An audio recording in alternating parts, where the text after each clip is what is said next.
blessed and I'm honored to have a very special guest in the building, co-hosting tonight. He goes by the name of Gideon P. SaRa. He's a film director / writer. He composes. He got major content. He got several movies already out there that you can go view right now on Tubi, Amazon, YouTube, in theaters, things of that nature. The brother's in the building. You know what I'm saying? We're gonna talk to him, man. The one and only Pick. What's up, OG? What's happening? See, y'all thought I was a rapper. Y'all thought I was gonna bust some flows and shit. Not busting no flows. We talking about cameras and filmmaking and how to create amazing films and navigate the foolishness and get your films out there. That's what I like to hear, big homie. Yo, man, first of all, welcome back to UNG Radio. Oh, for sure. And before you even get into it, let me just shout out UNG. You know what I'm saying? Appreciate like every time I come to LA, regardless, I gotta stop by UNG Records. Whether I'm making $100 million or $1, That's I always feel welcomed in this bad boy. Appreciate you, big dog. You've been 12 years in, brother, and you've been showing love to the community and everything. So I just got to big you up and say Appreciate that. It's well received and it's well appreciated for sure. Appreciate you, OG. Yo, and Miss Very Sexy Lady banged on me too. She was like, Pick came by, he said he smelled the food, you didn't even offer it. Oh, she be in there grilling. I'm talking about hooking the kitchen up, so she had my nose on fire. I was like, come on, man. She gave me a cold flashback. I remember when we was doing the radio station in Atlanta, we used to cook chicken and collard greens all the time. Right. You know what I'm saying? Damn, cold flashback. So back in LA, there's no more collard greens. I had to hang it up. I ain't gonna do collard greens. Well, we've been getting blessed lately since we got a new location, right? We be having weekly sponsors that come through and cater for us. Oh, word. You know what I'm saying? Tonight, I said, I took a week, what they call it, a bye week. Okay. But you know what I'm saying? But when you let me know you was in town, it's on. You know what I'm saying? It's us. We're about to go hard in the paint, make it happen. You know what I mean? Right. Now, first thing I want to talk to you about, man, you are an independent entrepreneur. Before you was doing films, you was rapping, right? Yeah, well, that's real way back in the day. I try not to dig into the music career part of it because I done broke so much ground with the filmmaking. You know what I'm saying? Okay. And so, even with representing myself as an independent filmmaker, I try to remove myself from all those kind of titles. Like, nah, I'm a filmmaker. Right. I'm a straight up filmmaker. I didn't pay so many dudes. Well, I kind of sort of know, but let's let the people know. What's the difference between filmmaker and director? Okay, so that's a good question. Like a director is specifically the person who's on set sending action and saying cut. You know what I'm saying? So that person is directing the whole vibe of the film set, whereas a filmmaker is anybody who really, from the editor to, the person who does sound. A filmmaker is basically the person in the process of putting together a film. So technically, everybody on the film crew are filmmakers because they're making a film, but the director is the person who actually guides the entire project and on set. Is most of the time a director the writer? No, you know what I'm saying? It's very rare that you'll see a director and a screenwriter who's equally good at doing both of them. Okay. They either suck at being a director and write great scripts, or they, vice versa. Great directors, but they suck at writing scripts, Wow, what I'm saying? That's deep right there, you know what I'm saying? Hey, you might not know this, man. I got about 10 movies that I wrote. Okay, word. No bullshit, you know what I'm saying? When I catch my blessing, man, I'm gonna reach out to you to help me direct it, you know what I'm saying, and make it happen, man. Word. You know what I mean? I got this. The directing ain't for the weak, man. You with the business. I seen you do it with small cameras to big cameras. It's about the vision. I saw you in action. You know what I mean? You ain't no joke. You know what I mean? What made you want to get into filming?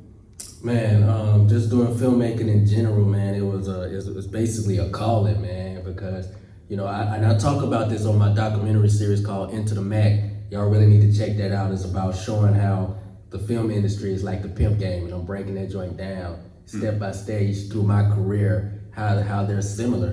But I was in a hotel, man. I was praying for a way out, and I literally asked the Most High Elohim. I was like, yo, how are we going to get out of this situation? And the response I got back was, we are going to make a movie. 7 words. We are going to make a movie. Is that right? Well, so what was your first project?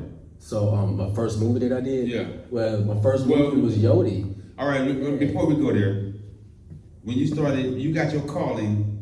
All right, so I met you in Atlanta through my homegirl, Triple T, Underground Madness. She Okay. right there on the back on the billboard. Right. Now, Underground Madness, shout out Triple T, Underground Madness. For Triple those who don't know, she got a television program down in the ATL where she specializes in getting a lot of unsigned artists to come perform in her show, and she broadcasts their performances live on a cable channel out there. And she's doing good, you know what I mean? And she invited me out to do a show. She knew I was in town. So I came through to do a show with my homeboy DT and J Smoke. Okay. And you and my nigga Cyan was in the back.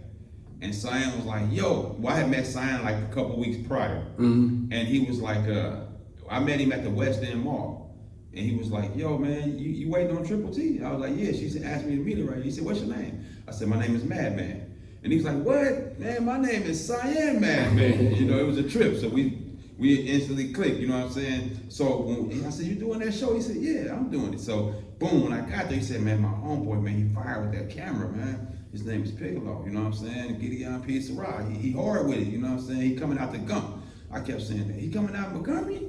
Well, I gotta meet him. And then when I got there, you guys came in there storming in the building with 50 cats, you know what I'm saying? All in the back of the building, you know what I'm saying? Right. And you had this long pole with this camera on it. And I was like, oh, he fired it. He ain't no joke. He ain't missing a beat. You know what I'm saying? You know, that video popping right now to this day. Which one is? Oh, what's the name of this video Cyan got? It's called damn, I lost the title of it, man. But it's on YouTube right now. It's doing pretty good, man. It did really good. I shot 2 videos, but you know what? Like, man, once again, man, that's so way back in the day. That's when I had my JVC camera. You feel me? Yeah. You know what I'm saying? So, but I shot two videos for Cyan.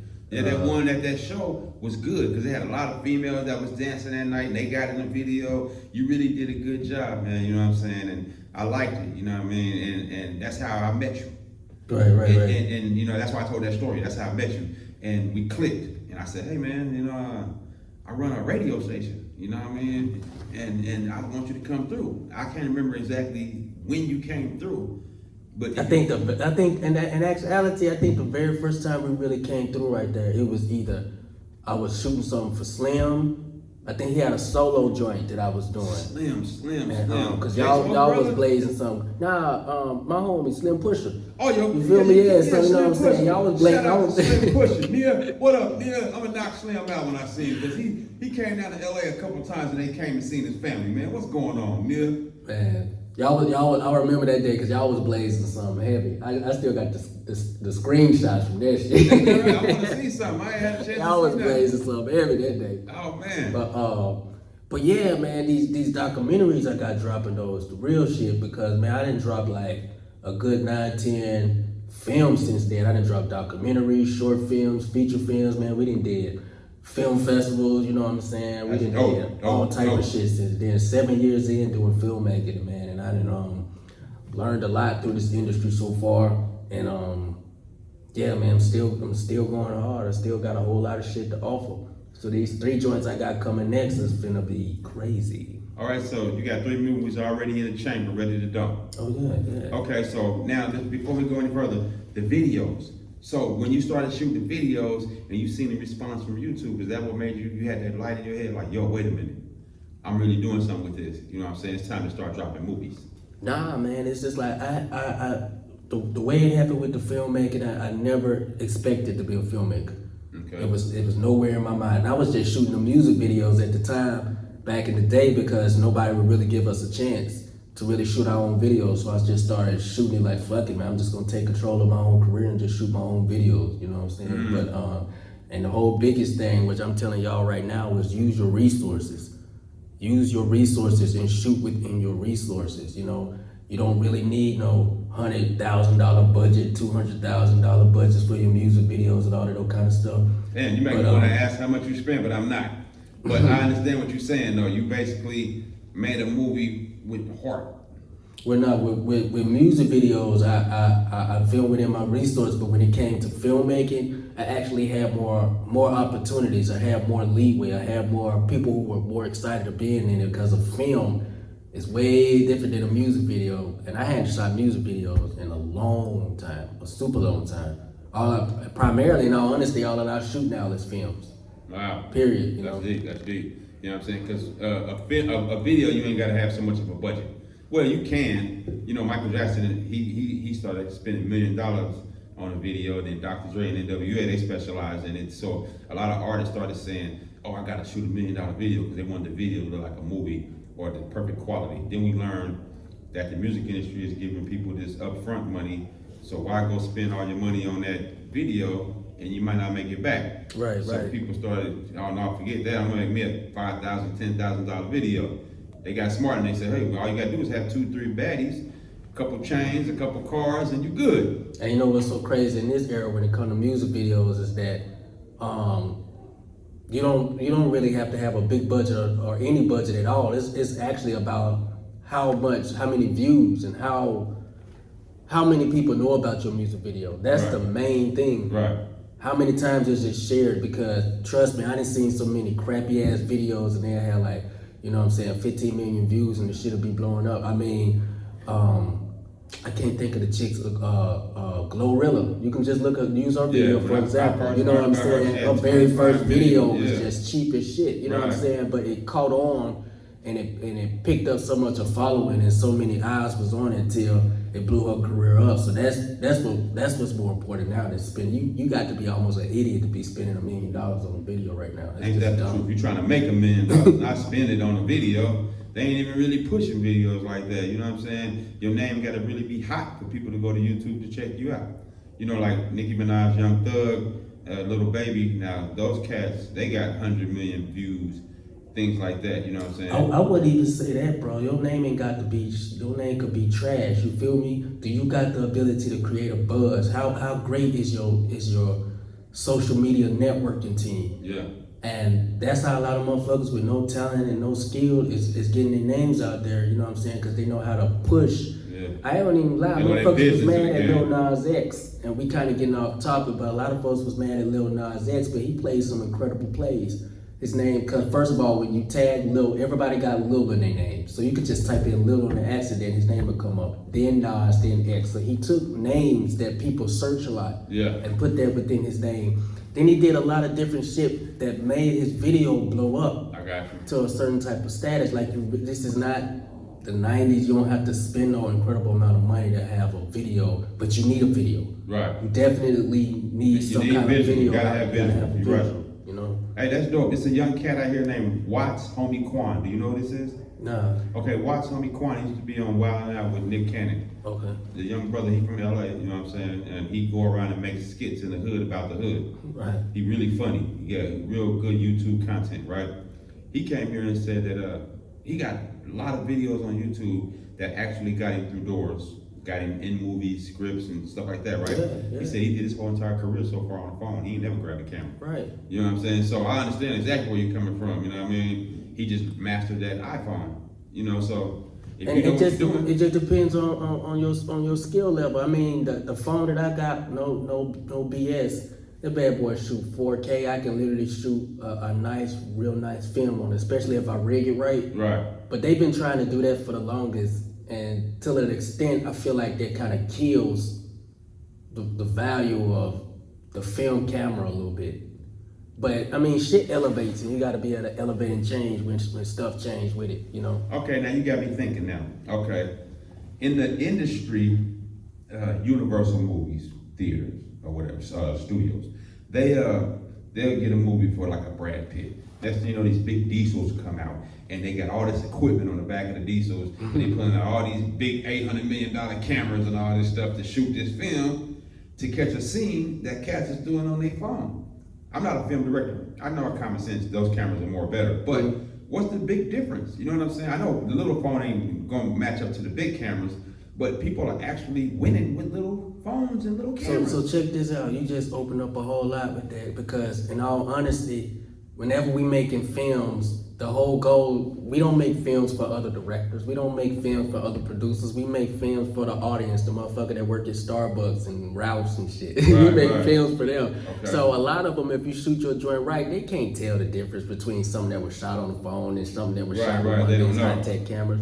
But it's making a studio, that's a studio film. Whenever you start getting names, they call A-listers. So whenever you start getting A-listers and A-plus names and name actors attached to your project and you shooting a studio film, they were gonna require a certain kind of budget, then they're gonna require a certain kind of camera equipment, all of that type of stuff to use to shoot the project. And you know, I mean, it's part of the culture. Like filmmaking got a whole culture to that shit. You got indie filmmaking with a whole culture to it, then you got studio filmmaking with an entire culture to it, and that culture's not gonna change. And it's almost like New York hip hop is different from LA hip hop. It's different. Like they have a whole culture that's connected to it. So that's why they feel that they need to go and get these big ass heavy cameras and shit like that. But they don't really have to go that hard. All right, so studio cameras is more or less like those movies that go on in theater. Small cameras are more or less like Tubi, Amazon. It just goes back to, in all honesty, like this goes back to questions of distribution, because shit has leveled out to such an extent that you can literally shoot something with a phone or with your local camera and still get it on the exact same platforms as the people with the studios. You can get your shit on HBO Max, you can get your shit on all the rest of these channels. That's the same places they getting theirs on. So it's kind of evened out. And the sad part is like studios hadn't caught up to the way technology and the way people consume movies has changed. Okay. That stuff has changed. They keep doing this shit like this is 1980, and it's not. Right. You know?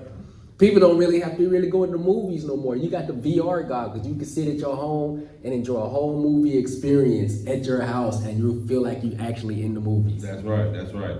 And you know, some people they say the world is so dangerous, so they don't want to go out to movie theaters. But it is very important. Let's just make a quick example. All right, now I'm not exactly sure if I'm quoting this right. Correct me if I'm wrong. The new movie Black Panther is going to be called Wakanda, right? Yeah, Wakanda Forever. Okay, now I seen something about a month ago. Wakanda King, female king? Woman King. Okay, Woman King. Okay, now what is that a series, or that's going to be a documentary or a small film? So, and then in situations like this, I would definitely be promoting Woman King. I'm promoting that shit. You feel me? Like this is stuff I will be getting paid for. The reason why I'm asking that because it opens up because it's a black film. Yeah. Right, and somebody called me because they knew I was going to be interviewed today, and they want me to ask you to explain how important it is for us to recycle our dollars in the film industry, because we don't have a lot of black movies in theaters. Well, man, that's a good question. It's like, I ain't gonna lie, man, the film industry is so Machiavellian. You know what I'm saying? The music industry is barbarian. Like, it's more so hands-on. A motherfucker got a problem with you, they approach you and it's a fight. Whereas in the film industry, it's less somebody putting their hands on you. It's more Machiavellian and deceptive. It's like the 48 laws of power on 1,000 on hyper mode. Okay. So it's not it's not what you see. For example, you might have a black film that's written by an entire liberal cast, a liberal screenwriting crew.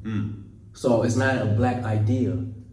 You see what I'm saying? They got black actors, they got black directors, but it's not a black idea. I feel what you're saying. So it's just like, I give you an example. It's just like, say, you got a Mexican film, and you would have a Chinese person writing an entire story about a Mexican film, but they're writing it through their lens, or give you another way of looking at it. It's like the LAPD writing a movie about gangbanging. Wow. Okay, LAPD gonna write it from a different perspective, but even if I hire real gangbangers to be in front of the camera and actually film the film, it's still gonna be from the perspective of someone who's in opposition to you.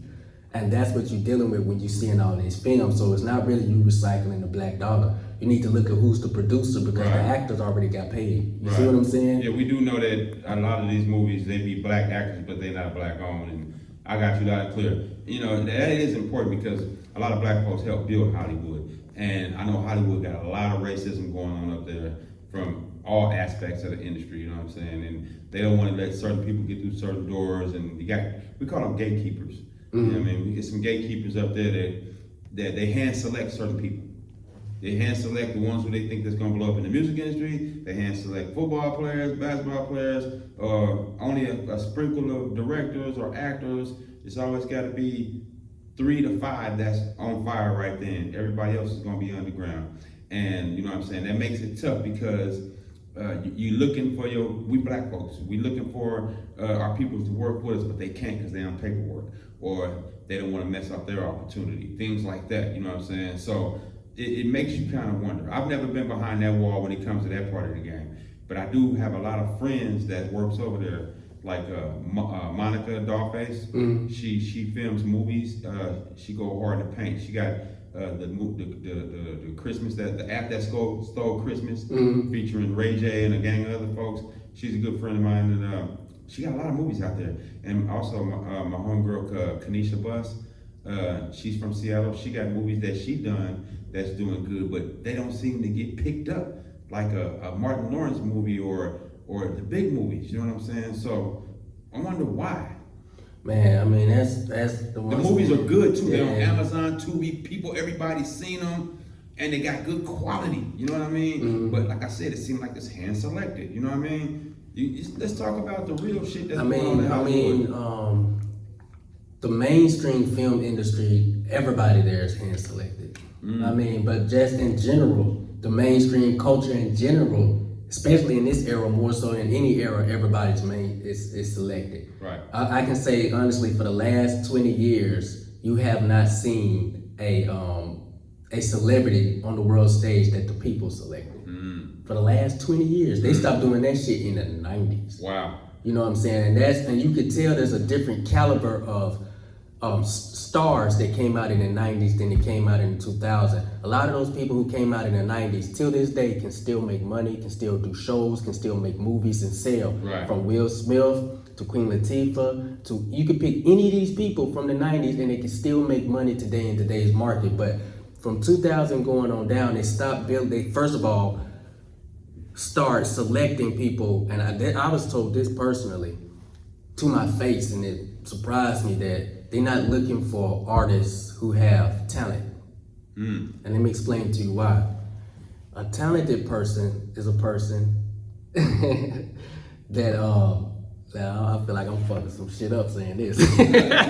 But a talented person is it's not a person that you can control. There's a person that they're gonna talk back because they be like, I don't need you, you need me. So if I can sing or I can make this kind of quality of movies, your career is being supported off my career, so I can just easily go to this type of person. But when you don't have talent, then I can build you and shape you into what I want you to be. I got you. You know, and you can't leave because you don't know how to leave because you didn't have talent when you walked in the door. I created you. You feel me? So that's why some leaders and some not. That's what you're saying. I mean, you just sit back and look. There's a big difference between a Whitney Houston and then say any R&B singer that would have came out, just say 2010 going down. I mean, from the hairstyle to the songs they sing to the voice they sing, it's all selected. Whereas back in the day, they would actually select you based solely on your talent. Right. So I don't see why people don't think that 30 years later after, you know what I'm saying, the 90s, that people wouldn't think that how businesses run, how stars are selected, how any of those things wouldn't change, considering a bunch of politics and shit has changed prior to that. But the great part about all of that is that the internet and VR and Bitcoins and all of that shit evens the odds. What is VR, man? Virtual reality. It's like, virtual you know what I'm reality, saying? okay. Yeah, it's like there's a whole culture wrapped around that.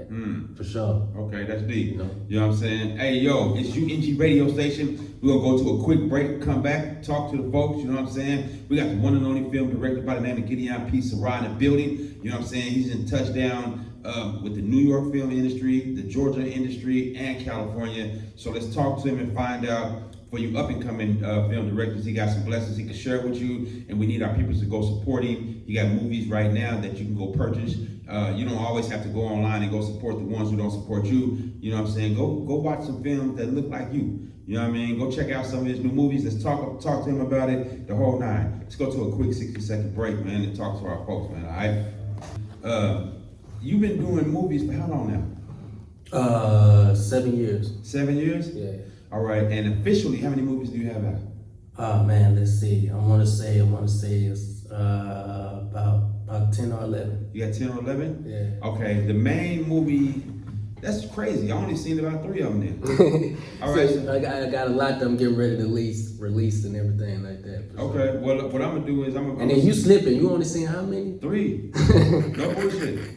I keep it 100 with you. You know what I'm saying? Man. I follow you online and support all that, but the movies that I've seen is the scary movie you got, White Folks, and Yogi, and then I might have saw a lot of your first red carpet opening in ATL when you had a film release, red carpet event. Yeah, right? yeah. And then you came out to LA. Y'all came and scooped me up, and we went to the Chinese theater. Yeah. And you dropped one of your movies. I think we watched White Folks. Yeah, that was White Folks. Yeah, you know I was what I'm at the saying? Chinese theater. That's when y'all took me downtown LA. This is my city. You took me downtown LA where pancakes cost $50. Yeah, my homeboy the one kept talking about that. And let me say shout out to all the viewers and the people chiming in. Continue to chime in. We got some good information about filmmaking. Tell your friends. Show them. Yo, so let's talk about these documentaries that you got. You got 3 documentaries. Yeah, man. I got 3 documentaries, man. We just established some good distribution deals and that sort of thing. So I got 3 documentaries I'm getting ready to drop. One is, I think, is going to be online. It should already be online. The H in zombie stands for horror. You know what I'm saying? And that's like a 4-part documentary series. We'll be talking about showing behind the scenes of me making this horror film. You know what I'm saying? It's called Terror in Tinseltown. That's the short film version of it. Yeah. I remember when you first told me about it, I was like, he going into horror? Oh, shit. But I didn't see your vision. You know what I'm saying? Now, people love the mummies, the mummy movies. Yeah. They love horror. You know, they love to be scared. You know what I mean? So I know you're doing great with that because it's been pushing. Well, you've been doing the independent route for a good minute. You know what I mean? It done landed you in some serious black film festivals. You know what I mean? I know you. I didn't get a gang of festivals. You know what I'm saying? Of just all across the board, man. How is that? You know what I'm saying? Because okay, I don't want to say Hollywood started it, but Hollywood was known for being like the big movie place. Everybody wanted to come to Hollywood and become successful in acting and stuff like that. Then it switched up. I learned through Ice Cube. Ice Cube said he stopped shooting movies in California because the taxes is too much. Yeah. So he went to Connecticut. He liked Connecticut because Connecticut is really cheap. Mm-hmm. So next thing you know, I started seeing people shooting movies all across the United States. Then ATL just went on fire. You know what I mean? So ATL has its own lane, kind of, sort of. You know what I'm saying? People like maybe making the production there, then come here to finish it off or things of that nature. Now Dallas is catching on, you know what I'm saying? I'm starting to see a lot of indie films out of Dallas. So how is you usually work hard out of Atlanta. Is it getting overcrowded or it's still enough for everybody? No, I mean, it's Georgia has good taxes, good tax breaks. Georgia has a lot of cheap property. Don't let's use the word cheap, affordable property. Okay, you know what I'm saying? Like it has a lot of affordable locations. Okay. And then the type of places that are out there in Georgia, I mean, they have a lot of different landscapes you can use. You can use beaches, you can use forest areas, you can use residential areas, inner cities. It has all of those kind of looks. So California, like the same way Atlanta's like the home for music, you know what I'm saying, to a certain extent, California and LA appears to be the home for films, whereas New York is the home for TV shows. So it's like, it's overcrowded. You come down to Atlanta and you say, I do music, they're like, so everybody do music. Right. You come to LA and say, I do films, like, so everybody do films. I got you. So you gotta go, it's best to go to a place where there's not a lot of filmmaking either going on there, or like in Atlanta where there's a lot of filmmaking going on there, but the budget can be spent a little bit economical in Georgia than it could in LA. You know what I'm saying? That's deep because a lot of people don't know. Like I seen you have these silver things that shine off the camera to lights and all these lights and backdrop things, and people don't know that you gotta have a budget for that. You know what I'm saying? Yeah. They just thinking that you can automatically pull the camera out and go to work, not knowing it takes certain tricks to do certain things. Mm-hmm. So how did you get this land to fill? Did you go to school or you just picked it up? Nah, man, it just all came by, you know, the Most High moving me. True. You know what I'm saying? And that's just being real. I didn't go to no school, college for this. I didn't go to, nobody taught me this. I mean, the Ruach Kadesh is the one who showed me the ropes on how to do filmmaking. You think if you went to school, you already be out there really strong, or Nah, like exactly where you at? Cause You be in debt. You're dealing with the industry that is a sport. So you could go to college all you want to. They don't make you the best ball player. You feel me? They don't mean you're going to the NBA. It's just it works a similar way. But you know what? I want to talk about these documentaries. Yeah, let's get it. Tell us about the first one. What is it? The Agent Horror? Yeah, so the H in zombie stands for horror. It's like, you know what I'm saying? It's like what I was saying before, it's about my experience and the crew's experience building this horror film together as we get it to turn into this feature film. And so my thing was the way I'm approaching the horror film industry is so much different. In all reality, I was on top of this way before Jordan Peele was doing it. I was doing it way before then. And I would sit at directors' roundtables and talk about this horror film and horror films I had in mind. It was like, no, black people don't make horror films. Yeah, I thought about that too. Like that. So when Jordan Peele dropped his stuff, it just really opened, made it more comfortable a little bit in the frame of Lovecraft Country and all of these kind of films made it more of an acceptable framework. But even then, my approach to what I'm doing is definitely more dope because I'm not doing black horror. I'm not coming through to do black horror. I'm just simply doing horror films. And then I'm gonna elevate what we already seen in horror films. All right, now see, since I haven't seen it, is it the same as other films, or you did something special up there? Matter of fact, the Ancient Horror, that movie is out right now? Yeah, well, this is a documentary series, documentary. So yeah, it should be out right about now. Yeah, Where can people see it? Amazon Prime right now is my home. Plug it, man. So for sure, but they should already know. Check out Amazon Prime. H in Zombie stands for horror. It's a four-part documentary series talking about and showing me putting in work. But yeah, definitely it's like I'm taking the zombie level and really taking it back to the origin, with it being an African monster or it being more so a Caribbean monster. You know, and it takes place in a VIP Hollywood sex party. You know what I'm saying? So it's about these 4 exotic dancers. A VIP Hollywood sex party. Yes, sir. Wow, that shit sound wow. Yes, They're sir. going hard up in there. Yeah. Ain't nothing hidden. Nothing hidden. That's you know dope, what I'm saying? man. And so, but who starred in this documentary?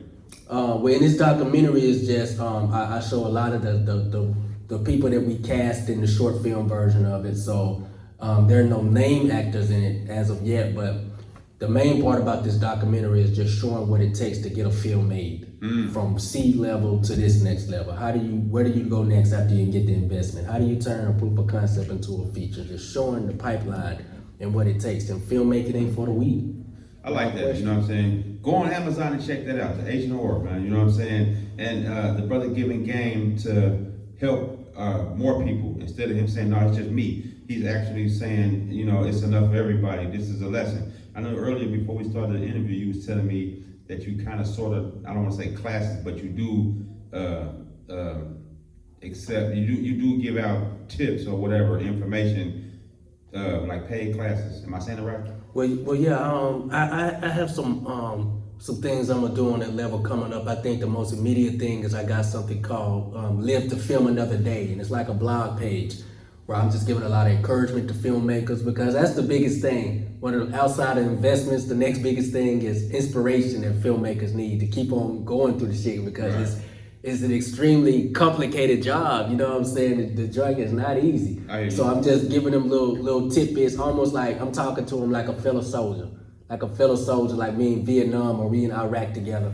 And these are my journal notes back to them to let them know, like, this is what I went through. Maybe you don't have to go through this. This is what I went through, and maybe you should do this. So it's like a blog page that I'm giving. Man, that's actually dope because people won't share that blessing. They try to keep the knowledge to themselves, you know what I mean? So what you're doing is powerful, man. You know what I'm saying? I want to commend you on that. Just keep doing what you're doing. You know what I'm saying? I'm going to be helping promote and get these people from Amazon to check you out. Yeah, The Righteous Way. The Righteous Way? Yeah, The Righteous Way is a documentary we getting ready to drop. The way it's going on now, it'll probably be the top of next year or the spring of next year, but I don't want to get a conclusive date. But The Righteous Way documentary is telling the story of all righteous Lazarus and how the Mashiach raised him from the dead, you know, after being killed in a tragic accident. And this is real life story, you know. Wow. And it's just showing the step-by-step of what he went through in the hospital, how the Most High touched his life, how it changed his life, and he reemerged with something called the Righteous Way.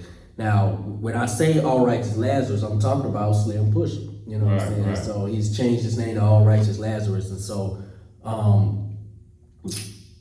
he had a calling, so he changed his name. Yeah, no doubt. So he's starring in this documentary? So yeah, it's like, I mean, I guess you can say starring, but it's more so of me following him with the camera as he's putting together his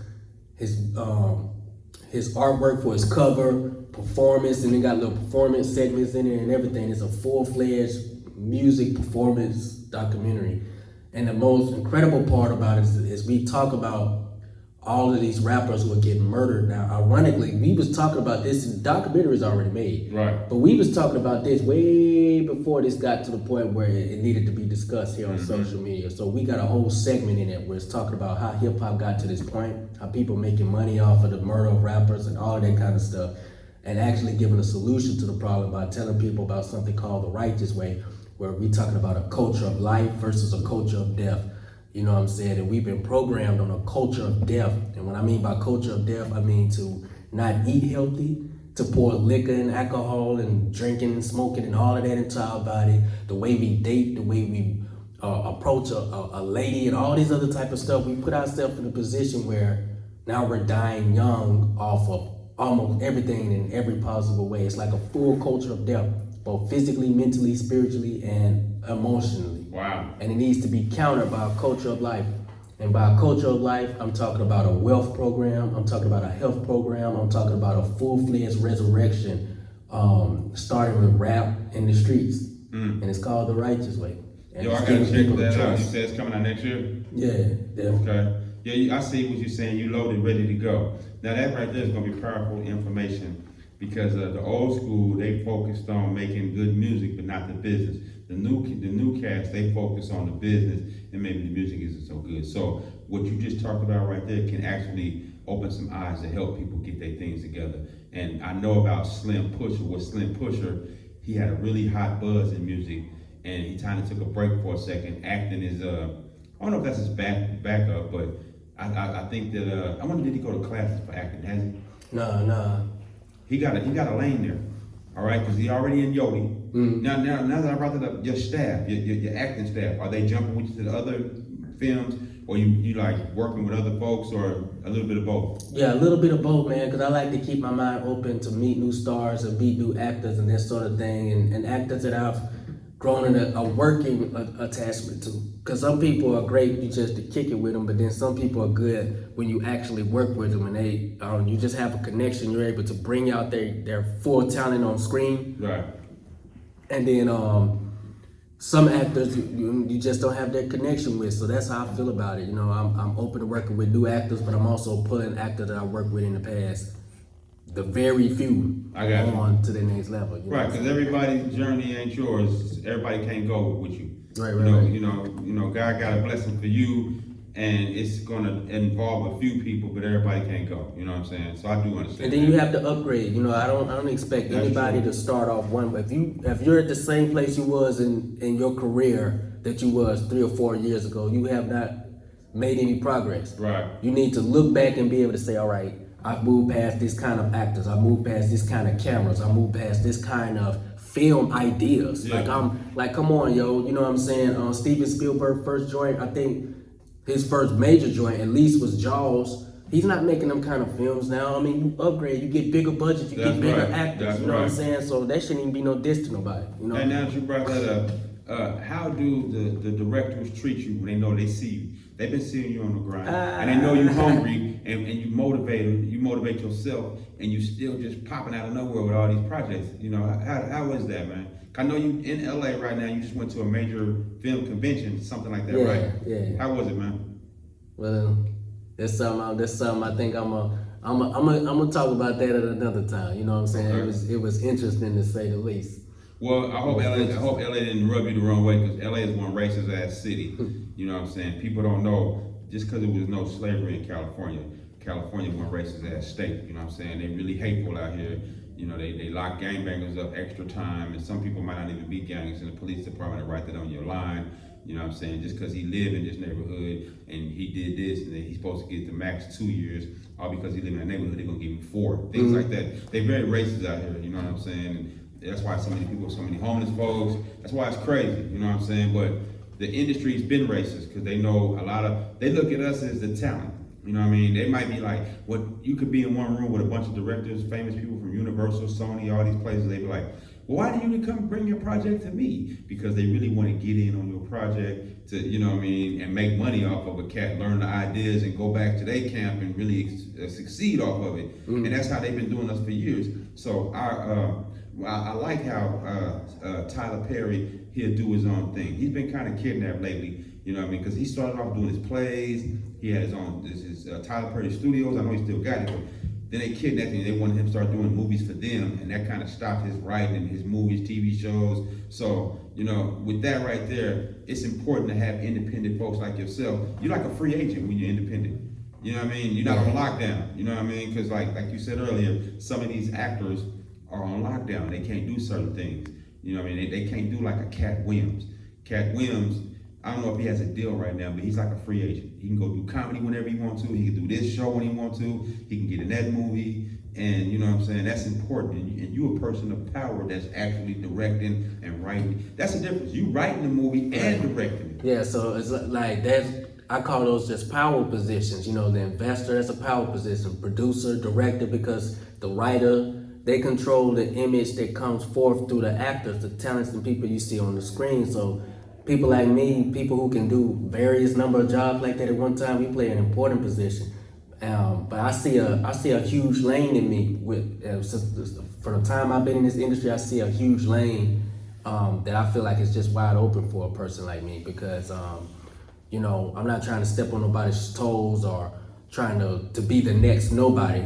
But I just see a big, huge lane, and the lane that I see for me is, first of all, the ideas, the kind of stories that I have. You know, I just don't see a lot of people from the culture creating those kind of stories. You know, certain sci-fi horrors and all that kind of stuff. You see a very limited few of people who are able to open those lanes. You know what I'm saying? And so, just even a lot of these cats, let's put it for lack of better words, ain't riders. I got you. They're not riders, you know what I'm saying? And even their posture is just it's only a soft, handful of riders just anyway. soft, you know what I'm saying? That's So, right there. I got to talk about this. Let's just talk about this for a hot second, because I don't want to get too deep into it, okay? All right, freedom of speech is not even real no more, basically. So the comedians, rappers, they get censored for certain shit that they quote or say. So is the movie, I know the movie game been like that, but is it getting worse? So when I'm saying that, let's just say you get a Dave Chappelle to act in your movie or something, and you guys are in a horror movie, like you said, in a sex room or something. Are they trying to say, oh, well, that's too graphic, and we need you to pipe it down a little bit, or they continue letting it go? I mean, I think, and that's why I'm the outlaw of filmmakers, because it's like, I was born, and I ain't even realized this, but I was born to say fuck the world. I didn't even know that shit until I started reading my astrological chart. You know what I'm saying? I said, I couldn't even help it. So I'm born to break the rules, but break the rules in such a way where it's cool. Break the rules in such a way where it's profitable. You know what I'm saying? Yeah. So I think it's across the board, from films to music to the saddest part is that comedy should never be censored. Wow. Comedy should never be censored. Yeah, it's just jokes. Back in the day, the fool was the only one who didn't get slaughtered by the king. Wow. He was the only one who could tell the king all kind of jokes about him to his face and not get killed. So how do we get to this era where the comedian is being censored? The comedian can't tell certain jokes. Comedy doesn't even work that way. Damn. You're supposed to be free to just flow out whatever Right. comes to your head, and then comedy is built around making fun and making light of serious, painful, sad, and angry situations. So I think that's the most foolish thing that I've ever seen, is comedians having to fight off attackers on stage and all that old foolishness. I like how you respond, very professional. You know what to say and what not to say, so you won't hinder, and you know what I'm saying, things like that, because they're very sensitive in America right now. But let's talk about the Yaki document. Yeah. All right, let's talk about that one. So I got a documentary I've been working on that's completed. It's called Killing Fields. And the subtitle is The Vindication of Yaki Gaddafi. And Yaki Gaddafi was, for lack of better words, the cousin of Tupac Shakur. And it's since Tupac's assassination. And people call it a killing or passing away. I but call it assassination. It's an assassination. Yeah. Assassination is a murder done for political reasons. Right. You know what I'm saying? So you can't even call it the Tupac killing. You have to call it the Tupac murder or Tupac assassination. Yeah. But after that, I mean, he was one of the first ones in the beginning to have been able to witness who were the killers or the assassins or the shooters in the car. Wow. And since then, this story has changed a billion trillion times because people have made it a financial gain to continue the mystery of who shot Tupac, so they can come out with, you know, different type of ways to exploit it. But one thing that happened is that Yaki, being so close to Tupac, growing up with this man and having a life involved with growing up as his father was a political prisoner and all of that, having all of that as his background in his life. This documentary is created to not only show the details of his murder and how he was murdered, but to also show light on his contribution to what Tupac was doing and his contribution to really the political liberation in general. You know what I'm saying? That's deep, man. That's deep. And that project is coming out when? So we're looking at definitely, what's this, is 22, definitely a 2023 release. I don't have an exact date yet, but the project is already finished. And it's definitely the missing piece, the missing puzzle piece in the Tupac murder investigation. I can't wait to see it, big bro. It got me thinking, did this build up the project that you're working on, the black reputation in the music, the black reputation in the industry? Well, this documentary woke up a lot of things in my mind. The documentary first showed the murder of all of these rappers and how their mothers are taking it. Okay. You know what I'm saying? Because that's one thing that I didn't look at, even just me coming from a street background and coming from a hard knock background. I didn't realize how our actions are victimizing and destroying our own mother. So yeah, all right, you look at a Takeoff, you look at a Bankroll Fresh, you look at a King Von and all these people getting murdered or whatever, but we never stop to think about how this affecting their mother. Right. How did this destroy and crush the heart of his mother to the point that these people can't go on to live productive lives after. Yeah, that's the sad thing. They didn't get a chance to enjoy the wealth, the riches, you know, Takeoff, the P and B Rock. They didn't get a chance to retire from rap, go to Jamaica, raise the grandkids, enjoy the tools in the garage. It's a sad thing, man. But even past them, like the concentration is not even on a lot of these rappers, because a lot of the moves that they made, I can't even sit back and say that if they had moved a little bit slicker, moved a little bit wiser, they wouldn't have took that kind of L. Yeah. But if you seen the type of music that says, I killed your homeboy and this is why I killed him, and you insulting this person after they've long murdered them, how you expect no repercussions to come after you? So it's not really about the rappers, it's really about the mothers of young black men who are dying in the streets and how this affects the mother. When I saw the interview with Tuka, and he's not even a rapper, when I saw Tuka's mother's interview and then worked on this project, the joint changed my world. It changed my world because it'd be mama that goes to the jail cell to bail you out, that look at your face. It'd be mama that come to the doggone autopsy table to look and identify the body. It'd be mama at the funeral home. The homeboys do not be there. Never. And so this documentary is concentrating on that factor of it. Wow. Concentrating on the factor of the damage that's being done to the mothers who are not gangbangers, who are not criminals, who are not none of that, but who are civilians, who are teachers and professors at colleges, and their sons just so happen to get killed from a street altercation, and it has affected her world forever. Hey, that's deep, because every time I come to UNG Radio Station, my mom's called me. She's always worried. You know what I mean? Because, you know, we broadcast live out of South Central. There's been a million things going on. I'm raised in the city. I've done a lot, been through a lot, all that. So she's always worried. I'm like, I'm not in the hood tripping like that no more. I'm doing business. Yeah. She's like, but the brothers in the hood are still tripping. Yeah. So it makes me think, you know, before we get out of here, I know you got one last project you want to talk about. It's called The Next Level of Filming. Am I saying it right? Yeah. So, you know what I'm saying? Like, if anything, man, I just like. Well, before you say that, maybe we bring my mom's up, how she calls, because one thing I noticed about you family.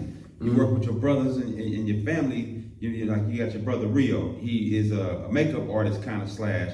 He does a lot in the film already. You know what I'm saying? And he works with you on films. You know what I'm saying? So when you get these actors, you really ain't got to reach out to folks to go pay other folks you got right there. Then you got your brother Slim Pusher. You You know what I'm saying? So the three of y'all working together, and then you got your team. So I just want to commend you for that. You know what I'm saying? For sure. That's a good blessing. A lot of like the Wayne brothers, people don't know that you got like a team that's like the Wayne brothers. There's three of y'all going hard, and everybody got their own lane, and they understand their positions, and they working. Yeah. You know what I mean? So that's a funny comparison, but I hear you. the only reason I said that is because they family and they working it. So that's what made me think, is that the meaning of when you say the next level of the filming? Well, I mean, the next level of filmmaking is what I'm saying, like the type of movies that the public is ready to see, you know. And I know coming from me, I'm ready to throw at them. This movie I got on demon possession. This movie I got on, you know what I'm saying, sci-fi and black people fighting aliens and all that old kind of shit. You know what I'm saying? It's like, they call it Afrofuturism, but whatever name they want to put on it, I think the public is ready for that level of filmmaking, ready to that level of stories, you know. I think the time's up for slave movies and Emmett Tills and all that kind of stuff, you know what I'm saying? The door's opening up for screenwriters, black screenwriters. We need us to tell our stories. I mean, that's what the door's opening up for. That is the next level. I like that, big homie. You know what I'm saying? Congratulations on all the motivation that you've been motivating yourself to drop these independent films, man. You know what I mean? Documentaries is working for you, I see. They're going to be dropping a lot of documentaries on Kyrie Irving and Kanye and all these other folks behind freedom of speech and stuff like that. I know you're going to be right in the mix. I know you're going to be tripping on that level because you got your own lane. You're very creative. Stay creative. Keep doing what you do, big homie. And I want to let all the other independent film writers out there know, stay creative. You know what I'm saying? You don't have to follow the gene that everybody else is doing. Do you? You know what I'm saying? If you're true to it, it'll take off. You know what I'm saying? So with that right there, I want to shout out to everybody that's working with you, man. All the people that helped you with the distribution, things like that, from the little grind to now, to the times where you had to catch the train, to how you pulled up in the limo, we went out to go to Chinese theaters, things like that. All this plays a part. It builds character and makes us stronger. You know what I'm saying? Sure. You taught me something, you know what I'm saying? This is my city, and I didn't know, I knew that you can go to the Chinese theater and rent it out, but I didn't know you can go do it like that. You know what I'm saying? That's another form of a hustle right there. Yeah. You know what I mean? I can go get 5 directors that I interview right here at the radio station, go over to the Chinese theater, pay them a couple dollars and bring everybody through there, let them watch their film, and make me some money.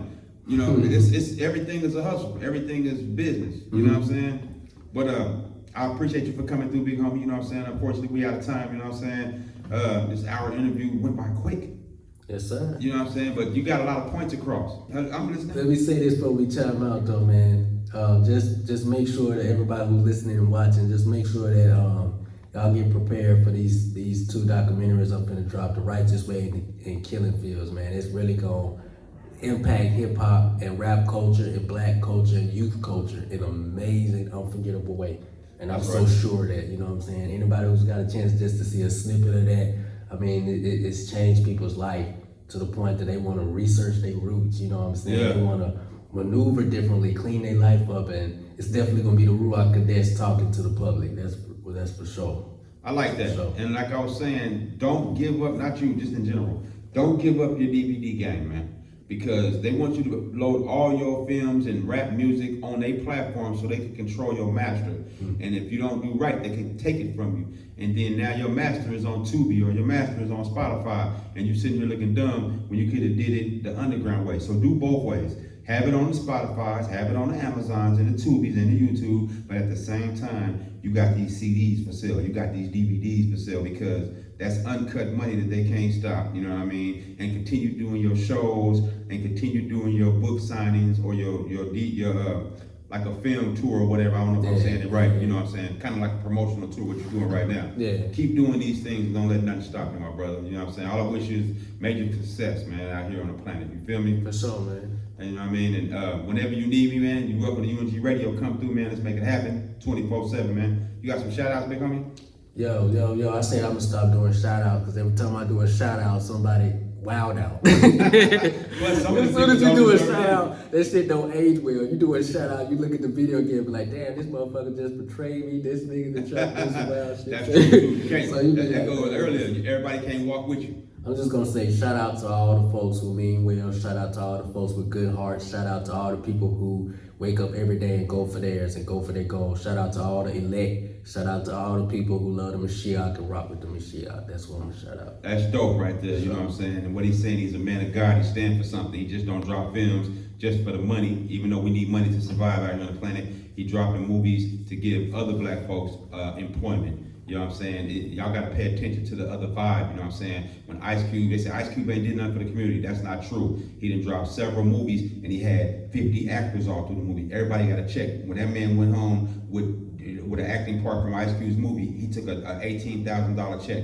When he went home, all 5 people in the house ate. The man shared some of his money.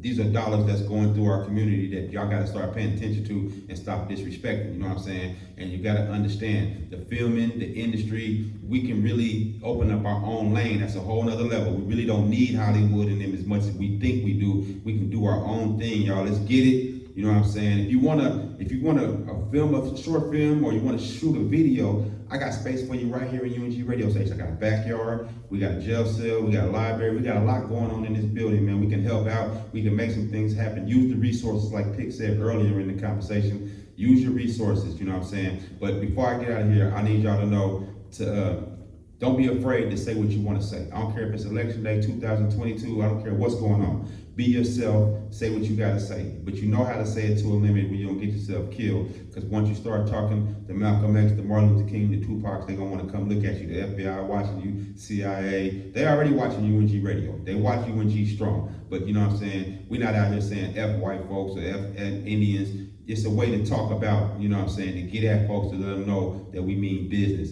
And on that note right here, I'm gonna get on up out of here. Make sure y'all check out all the positive platforms on YouTube, the Dr. Umar's, you know what I'm saying, all our people, Tariq Nasheed, even if you agree with them, if you don't agree with them, just watch it to pay attention. And most definitely, my brother Pick, you know what I'm saying, go check out Gideon P, SaRa, go look at all his films on YouTube. Go on Amazon tonight and type in the movie H in horror, you know what I'm saying, or you can go see a throwback movie, White Folks, or you can go see Yodi. It's starring one of my children, my son Valaja. Go check out Yodi and my homie Slim Pusher.